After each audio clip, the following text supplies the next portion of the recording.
Bienvenidos a esta inmersión. Hoy vamos a explorar juntos pasajes de una obra que, bueno, resuena en muchísimas memorias. El Principito, de Antoine de Saint-Exupéry. Un clásico, sí. Tenemos delante extractos del libro, desde la dedicatoria hasta el capítulo 27, más o menos.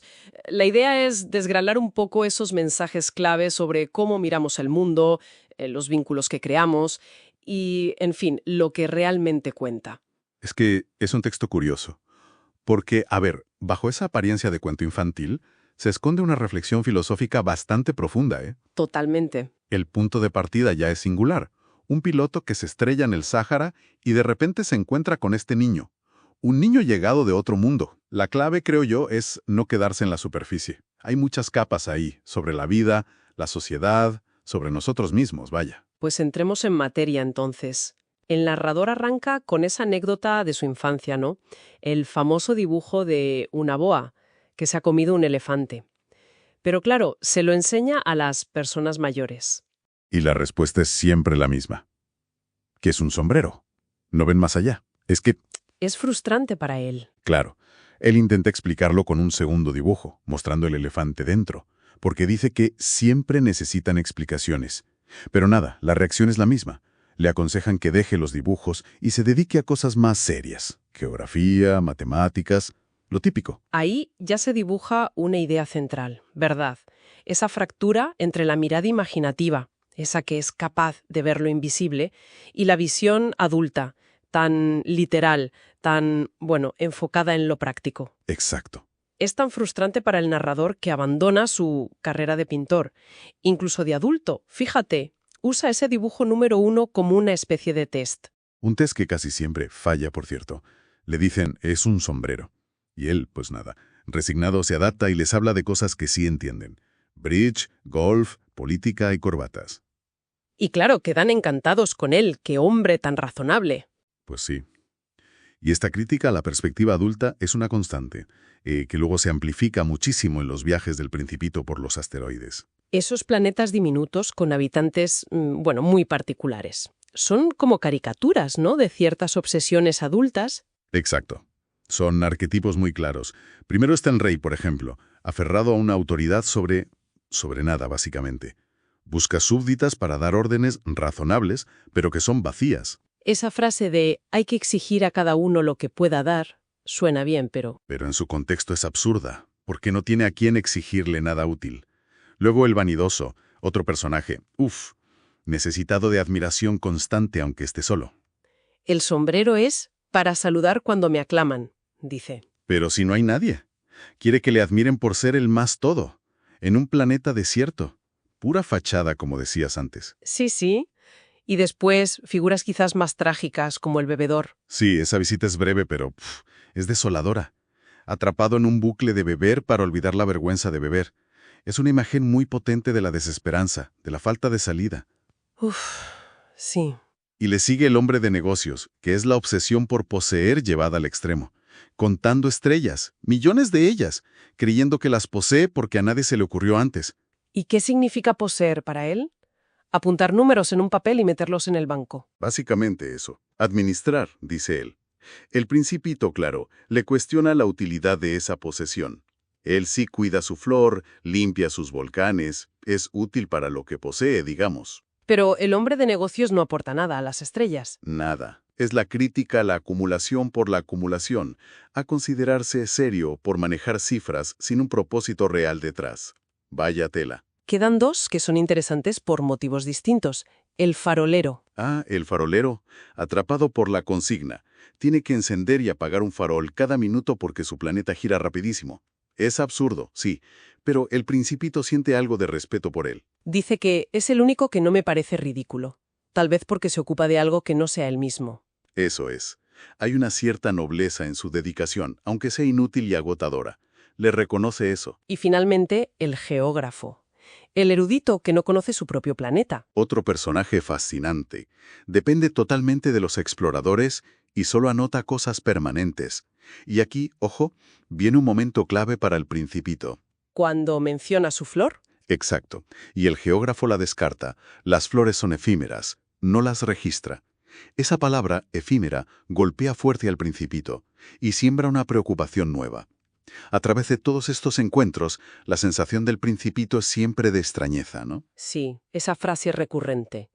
Las personas mayores son definitivamente muy extrañas. Enfocadas en cifras, apariencias, posesiones, pero ciegas a otras cosas, a lo importante de verdad. Volvamos un momento al Principito mismo. Su origen, el asteroide B612, es casi un personaje más. Pequeñito, apenas una casa, y esa historia de su descubrimiento por el astrónomo turco. Que solo fue creído cuando vistió a la europea, claro. Otro dardo a esa superficialidad adulta. Es que es verdad. Como dice el narrador, a las personas mayores les encantan los números. Les dices el precio de una casa y exclaman admirados, ¡qué maravilla! Pero si describes sus detalles, sus colores, el geranio en la ventana, no pueden imaginársela. Se valora lo medible por encima de lo sensible. Y en ese pequeño planeta, además de la soledad inicial, había una amenaza latente: los baobabs. Uf, los baobabs. Esas semillas terribles que si no se arrancan cada día cuando son pequeñas, echan raíces enormes y, bueno, pueden hacer estallar el planeta. El simbolismo es muy claro, ¿no? Sí, no son solo malas hierbas. Parece que representan más bien esos pequeños problemas, quizás. Malos hábitos, pensamientos negativos. Eso es. Esas cosas que si dejamos crecer sin control, acaban por destruir nuestro propio planeta interior. Hay que estar atento. Totalmente. Como dice el Principito, es una cuestión de disciplina. Requiere atención constante, ese aseo del planeta diario. Y no es algo trivial, ¿eh? El narrador sintió la necesidad imperiosa de dibujar esa advertencia sobre los baobabs para que la gente se diera cuenta del peligro. Y junto a los baobabs en ese asteroide estaba la rosa, única para él, o eso creía, surgida de una semilla misteriosa. Es un personaje complejo, ¿eh? Vanidosa, exigente. Pide biombos, campanas de cristal, Miente sobre su origen, es orgullosa. pero al mismo tiempo tremendamente frágil con sus 4 espinas. Encarna la dificultad y la belleza de las relaciones, yo creo. Es un espejo de lo complicado que puede ser el amor, ¿no? Sí, y el Principito se siente desdichado por haberla tomado demasiado en serio, por haber escuchado sus palabras en lugar de ver sus actos. Hay una confesión muy emotiva al narrador. Preciosa, ¿sí? Debí juzgarla por sus actos, no por sus palabras. Me perfumaba y me iluminaba. Las flores son tan contradictorias. Pero yo era demasiado joven para saber amarla. Es una reflexión muy profunda para alguien tan pequeño. Totalmente. Y esa relación marca su partida. Antes de irse, limpia sus volcanes, hasta el extinto, porque nunca se sabe. Arranca los últimos brotes de baobab. Hace las cosas bien. Sí, se despide como debe ser. Y la despedida de la rosa es sorprendente. Deja caer su máscara de orgullo, admite haber sido tonta, le confiesa que le quiere y le pide que se marche sin la campana de cristal. Trata de ser feliz. Deja esa campana, no la quiero más. Hay una mezcla ahí de orgullo, tristeza y amor verdadero en ese adiós. Es muy conmovedor. Y justo después, claro, al hablar con el geógrafo y escuchar esa palabra efímera. Todo encaja. De forma dolorosa además. Mi flor es efímera, y solo tiene 4 espinas para defenderse. Y la dejé sola. Ahí nace su primer gran remordimiento, la conciencia de su responsabilidad y de la vulnerabilidad de su rosa. Es el motor de su viaje interior, yo creo. Y así llega a la Tierra, un planeta enorme que al principio le parece vacío. Su primer encuentro significativo es con la serpiente, en pleno desierto. Un personaje muy enigmático, sí. Habla con acertijos. Dice ser más poderosa que el dedo de un rey y que puede enviar a cualquiera a la tierra de donde salió. Claramente representa la muerte, ¿no? Pero también una sabiduría primordial, casi telúrica. Y le dice algo muy certero. También uno se siente solo entre los hombres. ¡Qué verdad! Y le ofrece una especie de pacto para el futuro. Le dice que si algún día echa mucho de menos su planeta, ella le puede ayudar. Después, otros encuentros breves, una flor solitaria que opina que los hombres no tienen raíces, el eco en la montaña que le hace sentir que los hombres carecen de imaginación porque solo repiten, pero el golpe más duro es otro. Sin duda, el jardín lleno de rosas, ver 5000 rosas idénticas a la suya, le destroza por dentro. Claro, su flor, que él creía única en el universo. Resulta ser una más. Yo creía que era rico con una flor única, y resulta que no tengo más que una rosa común. Es una crisis profunda para él. Se siente pobre, engañado, y llora desconsoladamente sobre la hierba. Y en ese preciso momento de vulnerabilidad, de bajón total, aparece el zorro. Este encuentro lo cambia todo, ¿eh? Absolutamente. Es un punto de inflexión.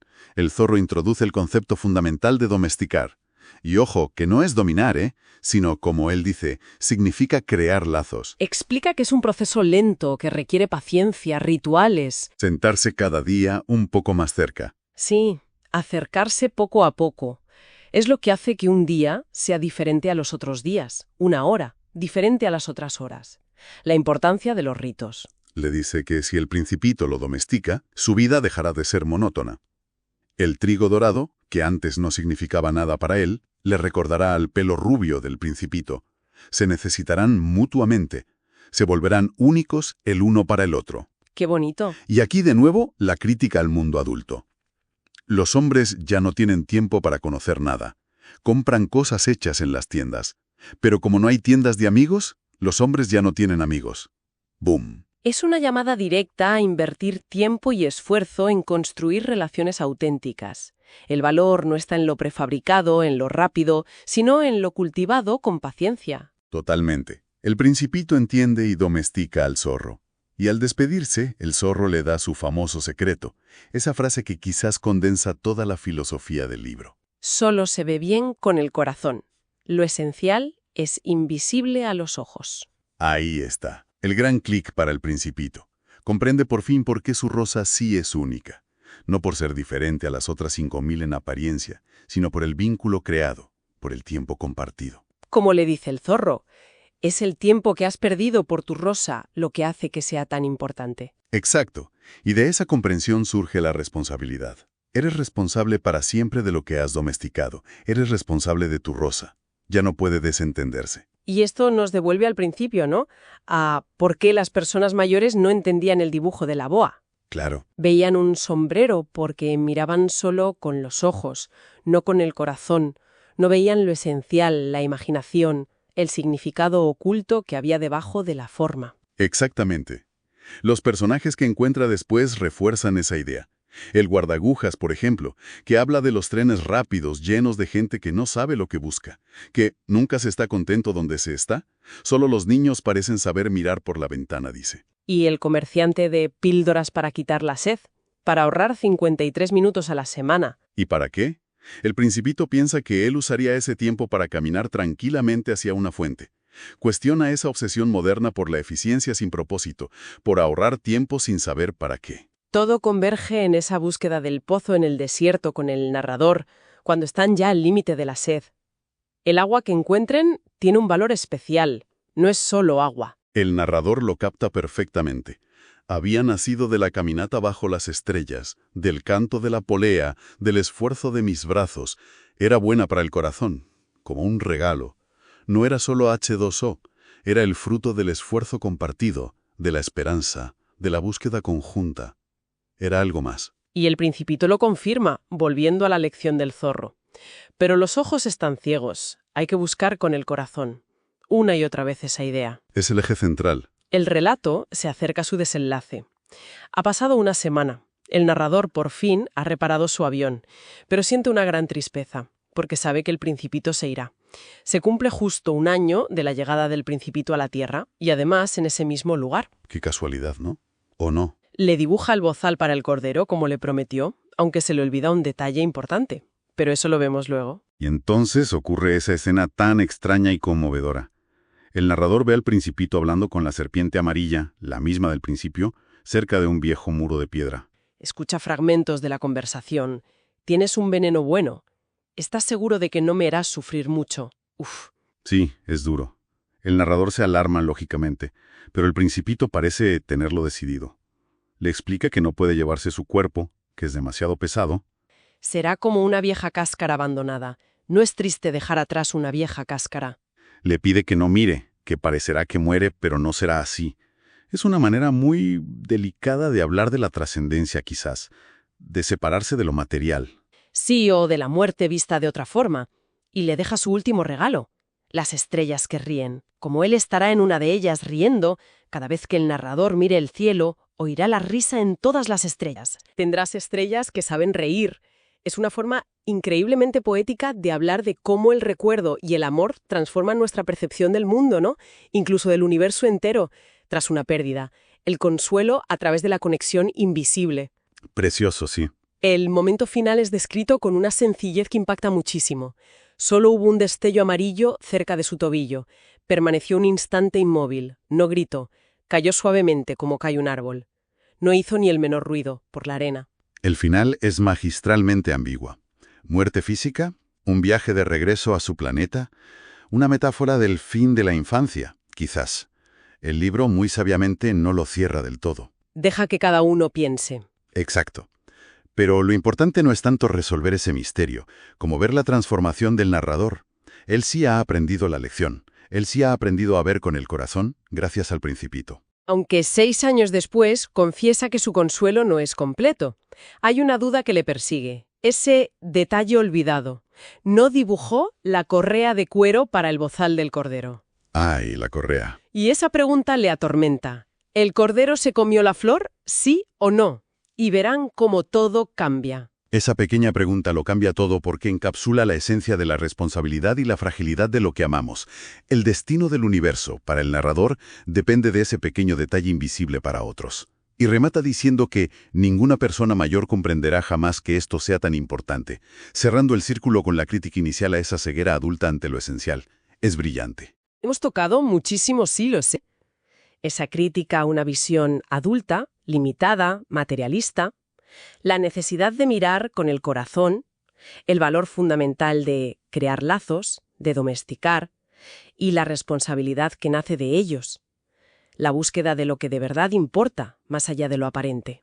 Sí, es un viaje muy completo. Y nos quedamos con esa pregunta abierta, esa inquietud sobre la rosa y el cordero, y con la petición final del narrador de que le avisemos si vemos regresar al Principito. Un final muy abierto. Muy abierto. Y ese final inconcluso, esa pregunta que sigue flotando, quizá no es solo sobre la flor del asteroide B612. Podría ser una invitación a mirar nuestras propias vidas, ¿no? ¿A qué te refieres? Pues, ¿cuáles son nuestras rosas? Esas relaciones, esos valores, esas partes frágiles de nosotros mismos o del mundo de las que somos responsables. ¿Estamos realmente dedicando tiempo y corazón a cuidar lo esencial? Aquello que, aunque invisible a los ojos, es lo que verdaderamente sostiene nuestra existencia y le da sentido. Ahí es donde la historia, creo, sigue interpelándonos hoy día, con la misma fuerza. Nos deja pensando.